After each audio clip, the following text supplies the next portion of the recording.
Nel campionato di eccellenza si gioca in anticipo Parma-Valle Acragas, il cui risultato finale è molto atteso dalle dirette inseguitrici Gerace e Calincati.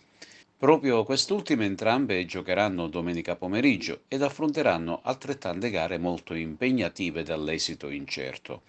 Il Gerace sarà di scena fuori casa con il capolista Dattilo e solo alla fine dei 90 minuti si capiranno le velleità stagionali della compagine delle Madonie.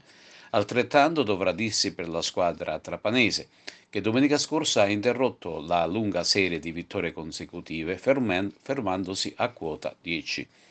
Altro scontro ad alti livelli si gioca a Ravanusa con il Canicattì impegnato contro la San Cataldese, gara classica tra i centri vicini e legati da una lunga amicizia.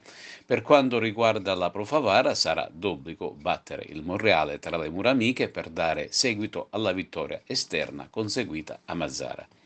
Infine lo Sporting Vallone, che in queste ultime ore ha dato il benservito al tecnico Accursio Sclafani. In questo caso la squadra che ospiterà il Mazzara è stata affidata a due esperti calciatori attualmente in organico, Cosimo Panepinto e Raffaele Palazzo. Nel contempo sono stati reintegrati in prima squadra l'attaccante Fabio Messina e Giuseppe Polito.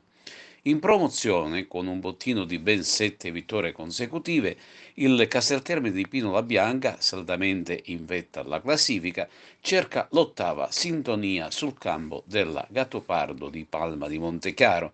Si ritroverà un avversario agguerrito, completo in tutti i settori, che si esalta contro le grandi squadre.